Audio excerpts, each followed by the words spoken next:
दोस्तों 2020 के अंदर दो अमेरिकन जर्नलिस्ट और पाकिस्तानी सहाफी एक डिजिटल सर्वे करते हैं।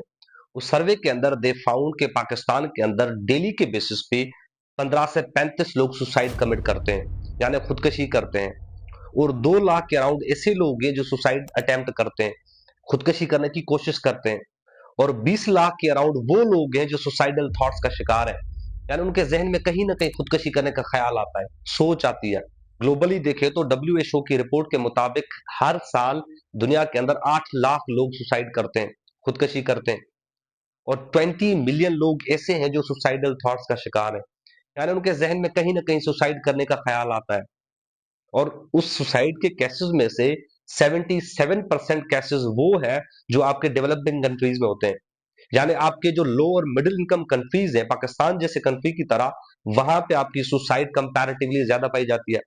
अब सवाल ये उभरता है दोस्तों कि लोग सुसाइड करते क्यों है, क्या वजह है कि वो खुदकशी करते हैं। व्हाट इज द रीजन कि they find suicide as a last resort. आखिरी मकसद, आखिरी हल उनको क्यों नजर आता है खुदकशी। आज की वीडियो के अंदर हम इसी चीज को समझते हैं, इसी सेंसिटिव चीज के ऊपर बात करते हैं कि लोग आखिर खुदकशी करते क्यों हैं, इसकी साइकोलॉजिकल अंडरपिनिंग्स क्या है, नफ्सियाती क्या वजूहात है, सोशो इकोनॉमिक क्या फैक्टर्स है जिसके बेस पे लोग सुसाइड करते हैं, खुदकशी करते हैं। और क्या वजह है, खास तौर पे पाकिस्तान के डोमेन के अंदर, पाकिस्तान के कॉन्टेक्स्ट में बात करेंगे कि पाकिस्तान में लोग सुसाइड क्यों करते हैं। खास तौर पे जो यूथ है, नौजवान लोग हैं, यूनिवर्सिटी में पढ़ने वाले जो स्टूडेंट्स हैं, वो खुदकशी क्यों करते हैं। व्हाट आर द मोटिवेशंस, क्या वजह है कि वो खुदकशी करते हैं। लेकिन खुदकशी के वजूहात पे बात करने से पहले थोड़ी फैक्ट्स पे नजर डालते हैं। डब्ल्यूएचओ की 2020 और 21 की रिपोर्ट के मुताबिक हर दिन में पाकिस्तान के अंदर 30 लोग जो है वो सुसाइड करते हैं। यानी इसका मतलब ये हुआ कि हर घंटे के अंदर पाकिस्तान के अंदर एक सुसाइड होती है, एक इंडिविजुअल सुसाइड कमिट करता है। 2 लाख ऐसे लोग हैं जो सुसाइड अटेम्प्ट करते हैं। 20 लाख ऐसे लोग हैं जो सुसाइडल थॉट्स का शिकार है, उनके जहन में सुसाइडल थॉट्स आते हैं। प्रोविंशियल वाइज अगर आप एनालिसिस करो तो पाकिस्तान के अंदर सबसे ज्यादा जो सुसाइड है वो पंजाब के अंदर पाई जाती है। 55% सुसाइड के केसेस पंजाब के अंदर होते हैं, खास तौर पे पंजाब के अर्बन सेंटर्स के अंदर। 41% सुसाइड के केसेस आपकी सिंध के अंदर मिलेंगे, सिंध में भी आपके अर्बन एरियाज के अंदर। 3% आपके सुसाइड का रेशो आपकी कैपीके के अंदर है, एंड 1% आपकी सुसाइड रेशो, सुसाइड के केसेस आपके बलूचिस्तान के अंदर मिलते हैं। इसकी जेंडर बाइफर्केशन देखें तो मोस्ट ऑफ द केसेस जो है सुसाइड के, वो आपके मेल के अंदर पाए जाते हैं। 62% सुसाइड के केसेस मेल हजरात में पाए जाते हैं, एंड 38% जो है वो आपकी फीमेल में होते हैं। इसकी एज के तनाजुर में देखो तो मोस्ट ऑफ द केसेस, जो 70% सुसाइड के केसेस है, वो आपके 15 साल से लेकर 30 साल की एज के दरमियान के जो लोग हैं वो खुदकशी करते हैं। यानी मेजॉरिटी जो है वो आपकी यूथ है, नौजवान सुसाइड करते हैं। अब ये लोग सुसाइड करते क्यों हैं, पाकिस्तान के अंदर सुसाइड बढ़ती क्यों जा रही है, क्या वजह है कि यूथ के अंदर सुसाइड हैज बिकम प्रिवेलेंट, बहुत कॉमन बनती जा रही है। अब इस खुदकशी के दोस्तों मुख्तलिफ तरह के रीजंस हैं, इसके कुछ माइनर रीजंस भी हैं और मेजर वजूहात भी हैं। अब इसके माइनर रीजंस पे बात करें तो इसके सबसे पहला जो माइनर रीजन है वो आपकी जेनेटिकल ट्रांसफॉर्मेशन है। यानी सुसाइडल थॉट, सुसाइडल जो अटेम्प्ट है वो आपकी डीएनए से भी ट्रांसफॉर्म होता है। अगर आपकी फैमिली में किसी बंदे ने पहले सुसाइड की हुई है, पहले कभी सुसाइड कमिट की है किसी न किसी फैमिली मेंबर ने, या डिस्टेंट पास्ट में भी अगर किसी ने की है, तो इट इज पॉसिबल कि वो डीएनए के अंदर आपकी ट्रांसफॉर्म हो, वो जेनेटिकल ट्रांसफॉर्मेशन आपके पास भी है, वो सुसाइडल ओरिएंटेशन, वो सुसाइडल थॉट्स आपके अंदर भी है। This is very likely. दूसरा जो इसका रीजन है वो है आपका फैमिली अटेम्प्ट्स। यानी अगर आपकी फैमिली में किसी बंदे ने सुसाइड अटेम्प्ट की है, कोशिश की है खुदकशी करने की, तो उसका असर आपके ऊपर भी पड़ता है, आपके अंदर भी उसी तरह की टेंडेंसीज आती है। एंड रिसर्च इज प्रूव के फैमिली के अंदर अगर कोई एक बंदा सुसाइड करता है, अटेम्प्ट करता है, तो उसका इम्पैक्ट जो है दूसरे बंदे के ऊपर भी पड़ता है। उसकी वजह यह है कि वो बंदा जब तकलीफ में होता है, मायूस होता है, परेशान हो जाता है, या किसी सिचुएशन को टैकल नहीं कर पाता, तो फिर उसी एक्ट को जो उसके किसी फैमिली मेंबर ने अटेम्प्ट किया होता है उसको रेप्लिकेट करना स्टार्ट करता है। उसको लगता है कि यही इसका सॉल्यूशन है, उसने भी कोशिश की थी, मैं भी कोशिश करके देख लेता हूं। तो फैमिली अटेम्प्ट जो है वो भी आपके सुसाइड ओरिएंटेशन के ऊपर इंपैक्ट करता है।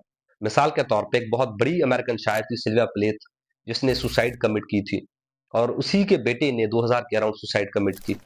ज्यादातर जो साइकोलॉजिस्ट और न्यूरोलॉजिस्ट है वो उनका मानना है, वो इंडिकेट करते हैं कि उसके बेटे ने सुसाइड इसलिए की बिकॉज उसके अंदर कहीं ना कहीं सिल्वा प्लेथ की जेनेटिकल ट्रांसफॉर्मेशन हुई थी। उस लड़के के पास जो सुसाइडल थॉट्स थे वो उसकी माँ की तरफ से रिसीव हुए थे। ये जेनेटिकल ट्रांसफॉर्मेशन हुई थी कि उसने फिर बाद में जो है वो सुसाइड कर ली। तो जेनेटिकल ट्रांसफॉर्मेशन भी होती है, फैमिली अटेम्प्ट जो है वो भी इम्पैक्ट करता है। खास वजूहात के ऊपर अगर दोस्तों बात करें हम, तो उसमें सबसे पहला जो रीजन है सुसाइड करने का वो है आपका साइकोलॉजिकल पेन, यानी मेंटल डिस्टरबेंस। आप जहनी तौर पे तंग आ चुके होते हो, थक जाते हो, एग्जॉस्ट बन जाते हो, आपकी mental torture, mental pen unbearable बन जाता है, एक ह्यूमन कैपेसिटी की टॉलरेंस से बिल्कुल ऊपर निकल जाता है, बियॉन्ड चला जाता है।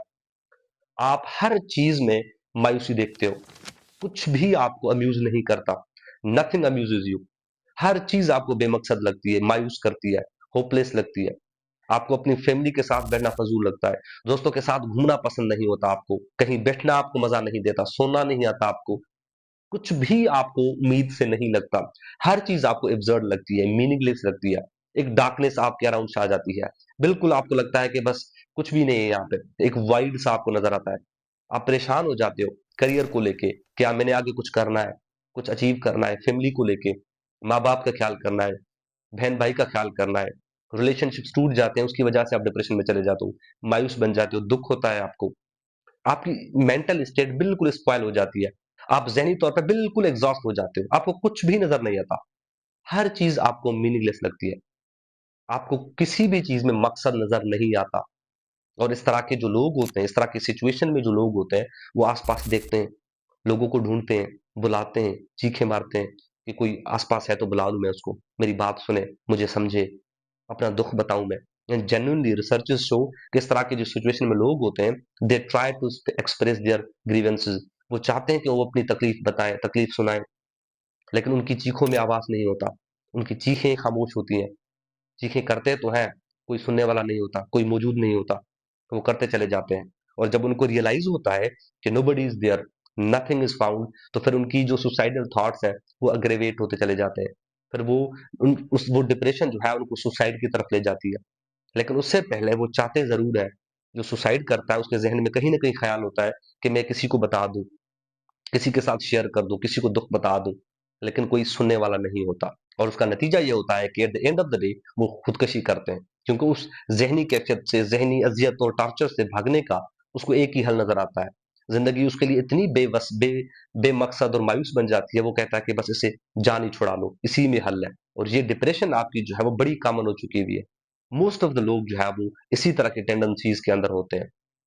डब्ल्यूएचओ की एक रिपोर्ट के मुताबिक पाकिस्तान की 40% जो पॉपुलेशन है that is facing mental disorders, वो डिप्रेशन में, एंजाइटी और स्ट्रेस का शिकार होते हैं, एलिनिएशन होती है उन्हें। 40% आपकी पॉपुलेशन इस तरह की सिचुएशन में है। अगर ग्लोबली आप देखो तो 1 बिलियन के अराउंड जो लोग हैं वो डिप्रेशन में है, यानी 8 बिलियन में से 1 बिलियन आपकी डिप्रेशन में है लोग। रीजनल कंपैरिजन अगर आप करो तो आपके चाइना के अंदर 40% आपके जो सुसाइड के केसेस हैं वो डिप्रेशन की वजह से, मायूसी की वजह से होते हैं, वहां पे लोग मायूस होते हैं। इसी तरह से इंडिया के अंदर जो 35% सुसाइड के केसेस हैं वो डिप्रेशन की वजह से होते हैं। श्रीलंका के अंदर 37% सुसाइड के केसेस डिप्रेशन की वजह से, लोग मायूस होते हैं। तो ये जो डिप्रेशन है that is one of the major reasons why people commit suicide. Suicide करने की वन ऑफ द की जो मोटिवेशंस है वो आपकी डिप्रेशन है, क्योंकि आप जिंदगी से बिल्कुल हार चुके होते हो, एक बिल्कुल लास्ट स्टेज पे आप होते हो, आप कहते हो कि बस छोड़ ही दो हर चीज को, सुसाइड ही कर लेते हैं, इसमें ही आपको हल नजर आता है। दूसरा जो इसका रीजन है दोस्तों सुसाइड का, वो है आपकी इकोनॉमिक हार्डशिप्स और इनक्वालिटी, कि आप मुआशी तौर पे तंग आ चुके होते हो। मुआशी तंगी, फाइनेंशियल स्ट्रेस आपको परेशान कर देता है, मायूस बना देता है, गुर्बत बढ़ चुकी हुई है। पाकिस्तान जैसे मुआशरे के अंदर, पाकिस्तान जैसे मुल्क के अंदर लोग जो है वो आज भी बुनियादी ज़रूरत के लिए परेशान है। 3 वक़्त की रोटी नहीं होती, प्रॉपर पीने का पानी नहीं है, हेल्थ ही नहीं है। इस तरह के माहौल में लोग जो है फिर इस तरह की ख़यालात, इस तरह की डिप्रेसिव टेंडेंसीज़ बिल्ड करते हैं। आज भी आपके यहाँ 40% आपकी जो पॉपुलेशन है that lives below the poverty line, वो गरीब नहीं है, पॉवर्टी में नहीं है, बिलो द पॉवर्टी लाइन जीते हैं। उससे भी बदतर है, यानी एक एब्जेक्ट पॉवर्टी की पिक्चर है। 30% आपकी पॉपुलेशन जो है वो अनएम्प्लॉयड है, and most of them are university graduates, वो प्रोफेशनल डिग्री होल्डर्स है, लेकिन बेरोजगार है। अनएम्प्लॉयड बैठे हुए हैं। ऐसे एनवायरनमेंट में, ऐसे माहौल में जहाँ पे गुर्बत हो, लोग परेशान हो, 3 वक़्त की रोटी खाने के लिए परेशान हो, बच्चों को पढ़ाने के लिए परेशान हो, बच्चों को खिलाने के लिए परेशान हो, लोग पढ़ने के बावजूद भी अनएम्प्लॉयड बैठे हो, स्किल्ड हो, स्टिल अनएम्प्लॉयड बैठे हो, तो फिर ज़ाहिर है इस तरह की सिचुएशन क्रिएट होगी जहाँ पे वो खुदकुशी करने के लिए मजबूर हो। तो इकोनॉमिक हार्डशिप्स जो है वो पाकिस्तान जैसे ममालिक के लिए it is one of the major reasons जिसकी वजह से लोग खुदकुशी करते हैं। इट इज़ पॉसिबल कि जो डेवलप्ड कंट्रीज़ हैं, वहाँ पे इकोनॉमिक फैक्टर जो है इतना एप्लीकेबल ना हो, लेकिन लोअर इनकम और मिडल इनकम जो कंट्रीज़ हैं, वहाँ पे दिस इज़ वेरी एप्लीकेबल। लोग इकोनॉमिक स्ट्रेस की वजह से भी सुसाइड करते हैं। तीसरा दोस्तों इसका सबसे मेजर जो रीज़न है मैं समझता हूँ, सबसे मेजर वो है आपका सोशल फैब्रिक, खास तौर पे आपकी जो पेरेंटिंग होती है। हमने ऐसा गंदा सोशल सेटअप क्रिएट किया हुआ है, जिसमें लोग बच्चों की हम अजीबो-गरीब तरह से पेरेंटिंग करते हैं। उनके ज़हनों में स्ट्रेंज तरह के वैल्यूज़ इन्फिल्ट्रेट करते हैं और उन वैल्यूज़ में से, उन सोशल फैब्रिक्स में से एक चीज़ आपकी जो सबसे गंदी है, वो है आपकी जॉइंट फैमिली सेटअप। यानी 20-30 बंदे जो है वो इकट्ठे रहते हैं। पूरी एक फैमिली बना लेते हैं कि ये सारे इकट्ठे रहते हैं और इस पूरी फैमिली का एक ऐसे बंदे के ऊपर बर्डन डालते हैं जो अभी शायद 18 साल का भी ना हुआ हो, जो अभी यूनिवर्सिटी भी ना गया हो।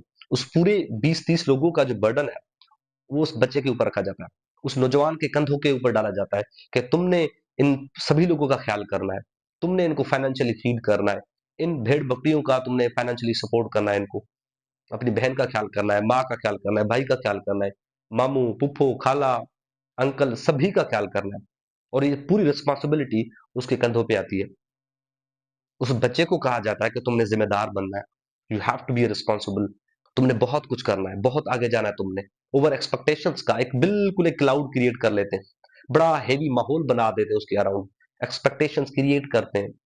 फैमिलियल और सोशल जो रिस्पॉन्सिबिलिटीज है, जो ओब्लिगेशंस है, वो उस बंदे के जहन में डालते हैं, उसके दिमाग में डालते हैं, उस नौजवान के दिमाग में डालते हैं जिसको पता है कि आगे शायद कुछ भी नहीं है, लेकिन वो एक्सपेक्टेशंस डालते चले जाते हैं। वो मोरल ऑब्लिगेशन उसके जहन में होती है और वही बंदा जब इस तरह की चीजें घर से लेके यूनिवर्सिटी जाता है, तालीम हासिल करता है, वहां का माहौल देखता है, फिर यूनिवर्सिटी से निकल के जब वो जॉब मार्केट में जाता है, कुछ भी प्रोफेशन चूज करना चाहता है, तो फिर वहां पे उसको तजाद नजर आता है। तो जॉब मार्केट तो वाइड है, वहां पे तो कुछ भी नहीं है, यहाँ पे नेपोटिज्म चलती है, यहाँ पे तो करप्शन के हिसाब से चीजें चलती हैं। तो फिर जब उसको तजाद नजर आता है, एक तरफ ओवर एक्सपेक्टेशंस, रिस्पॉन्सिबिलिटीज, माहौल क्रिएट कर लो, दूसरी तरफ वाइड मार्केट कुछ भी नहीं है, खाली है, तो फिर यहाँ पे जब तजाद उसको नजर आता है, तो वो इंडिविजुअल जो है वो बीच के रास्ते में फंस जाता है, उसको कुछ नजर नहीं आता। फिर ना वो फैमिली के पास जा सकता है क्योंकि फैमिली उतनी अंडरस्टैंडिंग वाली नहीं है हमारे समाज की कि वो उसके पास जाए, उनको बताए, उनको समझाए कि ये माहौल है। They do not understand. और ना ही वो दूसरी साइड पे जा सकता है बिकॉज वहां पे भी कुछ नहीं है, वहां पे भी एक वाइड है, फिर वो बीच में रह जाता है। यहाँ से आपकी डिप्रेसिव टेंडेंसी जो है वो बढ़ना स्टार्ट होती है, आप क्रोनिक डिप्रेशन में चले जाते हो, मायूस होते हो, लोगों लोगों के साथ मिलना छोड़ देते हो, एलिनेशन का शिकार हो जाते हो, आइसोलेशन में रखते हो खुद को। और सोसाइटी भी, we have build a so ridiculous society कि हम उसी बंदे को ह्यूमिलिएट करते हैं, जजमेंटल बन चुके हुए हैं कि अगर उसने कुछ भी नहीं किया तो फिर उसको जज करते हैं, ह्यूमिलिएट करते हैं कि ये बड़ा नालायक है, इससे कुछ भी नहीं होगा, ये कुछ करेगा ही नहीं। और फिर उसी बंदे को मिसालें भी देते हैं। अगर किसी प्रिविलेज्ड बंदे की मिसालें देते हैं, मिसालें उसी तरह के इंसान पर्सन की नहीं देंगे, प्रिविलेज्ड बंदे की मिसालें देंगे, इसने देखो क्या कर लिया, उसने क्या कर लिया, फिर उसकी जो डिप्रेसिव थॉट्स है वो मजीद इंक्रीज होती चली जाती है। एक बंदा, एक इंडिविजुअल, एक नौजवान करे क्या? एक तरफ उसकी फैमिली का प्रेशर, माँ बाप का प्रेशर, तुमने ये करना है, इंजीनियर बनना है, डॉक्टर बनना है, इतने पैसे कमाने, ये ख्वाब पूरा करना है, ये ख्वाब पूरा करना है। दूसरी तरफ मार्केट में, जॉब मार्केट में देखता है तो कुछ भी नहीं है, करप्शन, नेपोटिज्म, फेवरेटिज्म, इस तरह की चीजें चलती हैं। बीच में वो फंस जाता है और बीच में उसको एक और धचका भी लगता है, वो है मोहब्बत का धचका। नौजवानी में जब उसको मोहब्बत होती है, इश्क होता है, वो अलग मामला है। इस तरह की सिचुएशन में एक जो नौजवान है, he finds him totally stuck, बिल्कुल फंस जाता है। सार्त्र ने ऐसे ही नहीं कहा था कि हेल इज अदर पीपल, जहन्नम दूसरे लोग हैं। आपकी तकलीफ, सफरिंग, आपके पेन के सबब जो है ज्यादातर दूसरे लोग होते हैं, बिकॉज ही न्यू कि आपकी फैमिली, आपकी सोसाइटी, आपके रिलेशनशिप जो है वो दे बिकम ओप्रेसिव, वो ओप्रेसिव बन जाते हैं, जालिम बन जाते हैं, घेर लेते हैं आपको। उसका नतीजा ये होता है कि फिर आप सुसाइड ही करते हो। आप तंग आ चुके होते हो चीजों से, आपको कुछ भी नजर नहीं आता, फिर आप सुसाइड करने का ही सोचते हो। चौथा जो इसका रीजन है दोस्तों, दैट इज कंपैरिजन। इस 21वीं सदी का मसला ये है कि यहाँ पे लोग कंपैरिजन करते हैं, खुद को दूसरे बंदों के साथ रिलेट करते हैं, जोड़ते हैं। सोशल मीडिया पे, फेसबुक पे, इंस्टाग्राम पे, स्नैपचैट पे अगर किसी बंदे की पोस्ट देख ली, किसी बंदे की कोई रील देख ली, कोई पिक्चर देख ली, तो उससे रिलेट करना स्टार्ट करते हैं कि यार मेरे पास भी इस तरह की चीज हो, मेरे पास भी काश इस तरह की चीज हो, मेरे पास भी ये चीज होती है। पूरा विजुअलाइज करते हैं, खुद के जहन के अंदर वो पूरी एक्सपेक्टेशंस और एस्पायरेशंस बनाते हैं। और जब एस्पायरेशंस देखते हैं, इस तरह की चीजें वो क्रिएट करते हैं अपने जहन के अंदर, और जब रियलिटी में आते हैं तो रियलिटी में तो उनके पास कुछ भी नहीं होता। वो एक नॉर्मल ह्यूमन बीइंग होते हैं, नॉर्मल लोअर मिडिल क्लास का शख्स होता है। फिर उसके पास जब कुछ नहीं होता तो फिर तजाद उसको नजर आता है। फिर उसको महसूस होता है कि वो हासिल करने के लिए जो मैंने एस्पायर किया है, जो मेरे जहन में है, जो मैंने इंस्टाग्राम की रील से मोटिवेट होकर बनाया है अपने जहन के अंदर, वो तो बहुत दूर है। उसको हासिल करने के लिए बहुत डिस्टेंस पड़ा हुआ है। फिर वो डिस्टेंस जो है वो उसको तकलीफ देता है, और यहां से फिर वो मायूस की तरफ जाता है। और वही मायूसी फिर आपकी आहिस्ता आहिस्ता क्रोनिक डिप्रेशन में चली जाती है। और वही chronic depression at the end of the day आपको सुसाइड की तरफ लेके जाती है। क्योंकि आपकी जो कंपैरिजन है वो आपके अंदर इंफीरियरिटी कॉम्प्लेक्स क्रिएट करती है। और आपकी इंफीरियरिटी कॉम्प्लेक्स जो है that is the base of depression. वो आपकी डिप्रेशन की बेस है। आप जब इंफीरियरिटी कॉम्प्लेक्स में होते हो, एहसास कमतरी में होते हो, तो आप आहिस्ता आहिस्ता से मायूसी की तरफ जाते हो। और वो मायूसी जो है that becomes very dangerous at certain point of time. तो कंपैरिजन जो है इसकी एक सबब है, खास तौर पे इस जदीद दौर के कॉन्टेक्स्ट में। अब ये तो थे दोस्तों सारे काजेस, वजूहात के लोग सुसाइड करते क्यों हैं, क्यों खुदकुशी करते हैं। अब अगर हम थोड़े इसके सॉल्यूशंस के ऊपर नजर डालें, तो सबसे पहली बात तो यह है दोस्तों कि आपने कंपैरिजन नहीं करनी। कंपैरिजन करना छोड़ दो। खुद को दूसरे लोगों के साथ रिलेट नहीं करो। अपने वजूद को, अपनी सोच को, अपनी परसेप्शन को, अपनी एग्जिस्टेंस को दूसरे लोगों के पैमानों में रख के खुद को जज नहीं करो। दूसरे लोग के सिचुएशन में डाल के खुद को विजुअलाइज नहीं करो। ओवर एक्सपेक्टेशंस क्रिएट नहीं करो। फैंटासिकल वर्ल्ड नहीं बनाओ, रियलिटी में रहो। Accept what you have. कुछ लोग होते हैं प्रिविलेज, जिनके पास होता है, लेकिन उसका मतलब ये नहीं होता कि आप उसी बंदे के तनाजुर में खुद को एक्सप्लेन करें, उसी बंदे के इकोनॉमिक स्टेटस से, सोशल स्टेटस से खुद को जो है वो एक्सप्लेन करें। अगर किसी बंदे के 2 लाख फॉलोअर है तो व्हाट डज दैट मीन, क्या मतलब है उसका?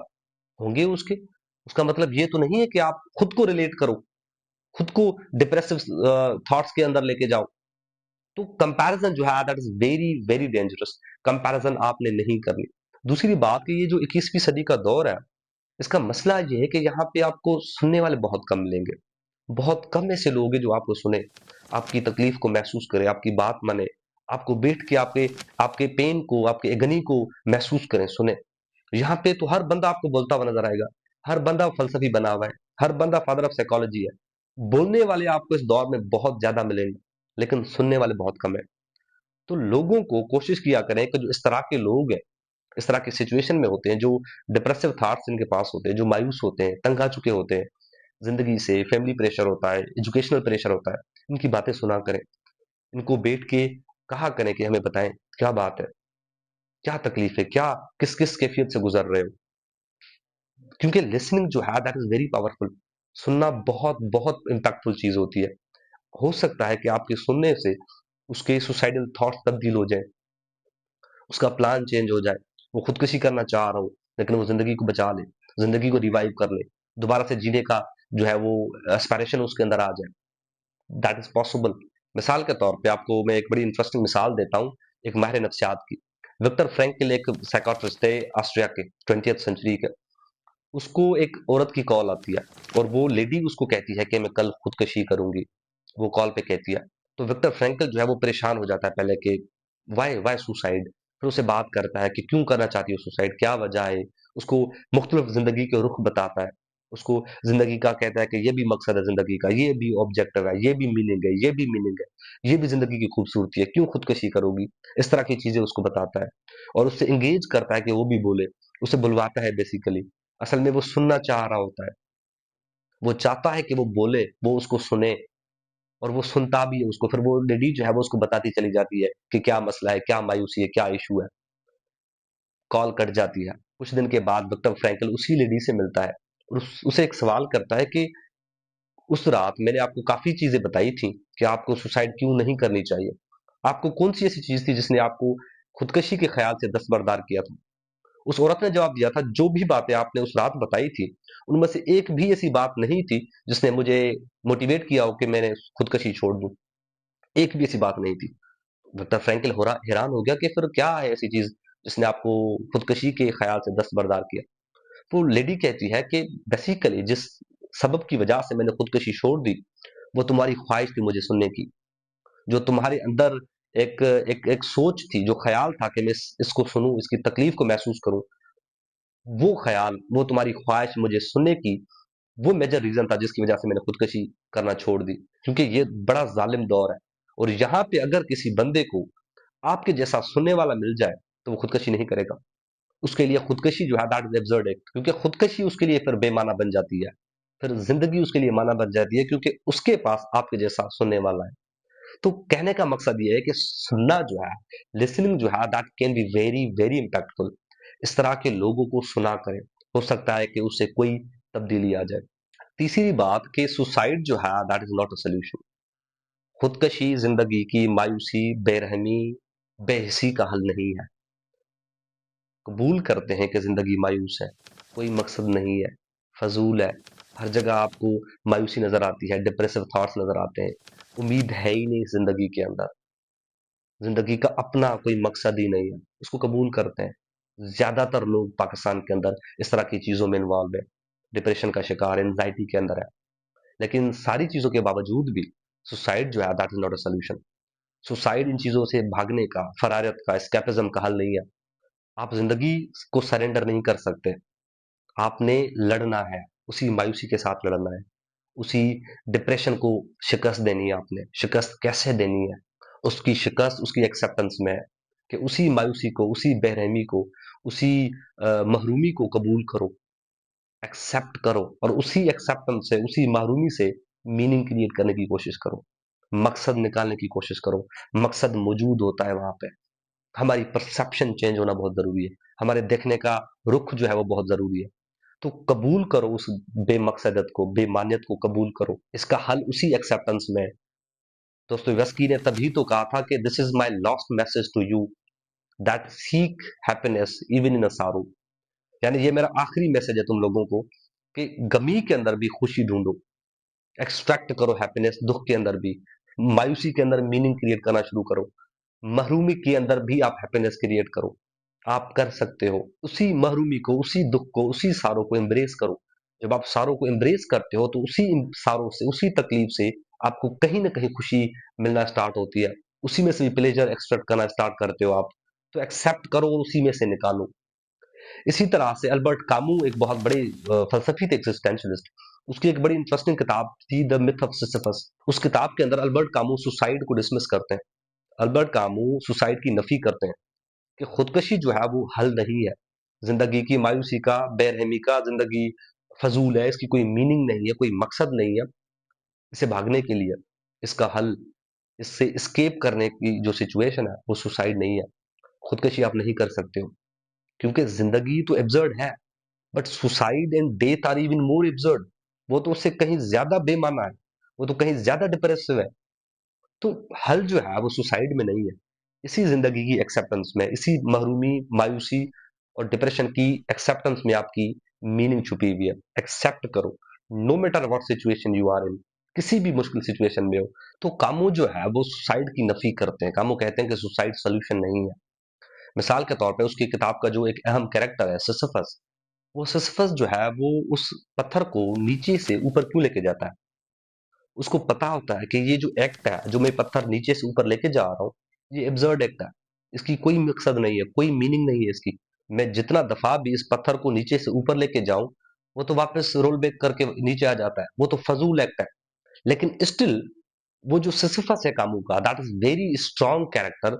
वो उसी एक्ट में, उसी बेमकसद एक्ट में से मीनिंग क्रिएट करता है। वो कहता है कि आज के बाद ये मेरी मीनिंग है, आज के बाद ये मेरा मकसद है, ये मेरी उम्मीद है, ये मेरा प्लेजर है। मैं इसी पत्थर को नीचे से ऊपर लेके जाने में हैप्पीनेस एक्सट्रैक्ट करूंगा।